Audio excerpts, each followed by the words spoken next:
itu ada gambar sel volta dengan anoda dan katoda tertentu ya, kemudian dengan sel tertentu pula. Nah, pernyataan yang salah adalah, jadi kita diminta untuk mencari atau memilih pernyataan yang salah gitu ya. Langsung saja kita jawab, dimulai dari A. A itu pernyataannya adalah elektron mengalir dari CD ke PB. Jadi di soal itu kan di gambar itu kelihatan ya bahwa anodanya adalah CD, kemudian katodanya adalah PB gitu ya. Masih ingat di dalam sel volta kemarin selalu saya tulis ya, selalu saya minta kalian untuk selalu mengingat-ingat. Jadi kalau sel volta itu ada kapan katoda positif, anoda negatif, kemudian ada karet katoda reduksi gitu ya. Sehingga yang CD ini mengalami oksidasi, kemudian yang PB ini mengalami reduksi. Nah, di video sebelumnya kita sudah membahas ya, kalau arah elektron itu kan dari yang melepas ya.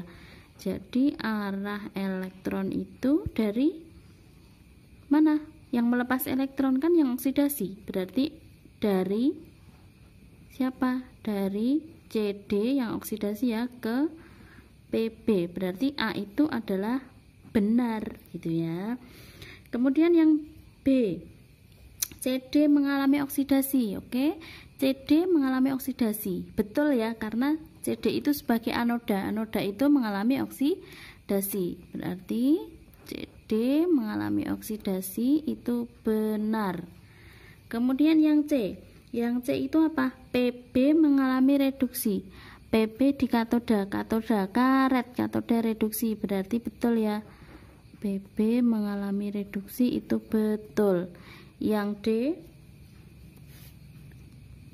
reaksi berlangsung spontan atau reaksi berjalan spontan, betul atau salah? Kita lihat SL-nya untuk mengetahui kespontanan reaksi. Kalau SL-nya positif, maka reaksi itu berjalan spontan. Kalau ada yang belum tahu spontan, spontan itu dengan sendirinya anak-anak. Jadi bisa berjalan lah istilahnya ya. Jadi reaksi berjalan spontan kalau E0 selnya bernilai positif. Kita lihat di soalnya itu tadi ya, E0 selnya adalah plus 0,27, sehingga reaksi ini bisa berjalan atau berjalan spontan. Jadi ini benar.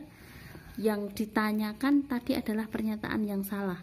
Jadi jelas ya, jawabannya adalah E, karena yang A, B, C, D itu pernyataannya betul semua ya. Jadi jawabannya adalah E. Tapi tetap kita bahas ya.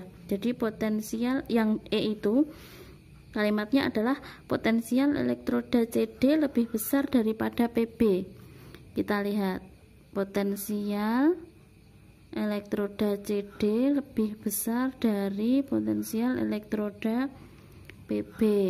Nah, kemarin juga ini sudah Ibu jelaskan ya. Jadi CD itu mengalami apa tadi? Mengalami oksidasi. Kalau mengalami oksidasi itu pasti E0-nya CD itu pasti yang lebih kecil gitu loh ya, pasti yang mengalami oksidasi. Untuk catatan aja, jadi yang mengalami oksidasi itu pasti E0-nya harus lebih kecil dari yang mengalami reduksi gitu ya, sehingga ini kalau E0-nya CD lebih besar, ini salah gitu ya. Harusnya yang lebih besar adalah yang PB, sementara CD-nya lebih kecil. Jadi ini pernyataan yang salah. Dengan demikian jawabannya adalah yang E.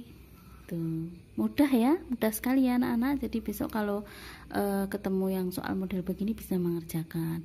Terima kasih atas perhatiannya. Wassalamualaikum warahmatullahi wabarakatuh.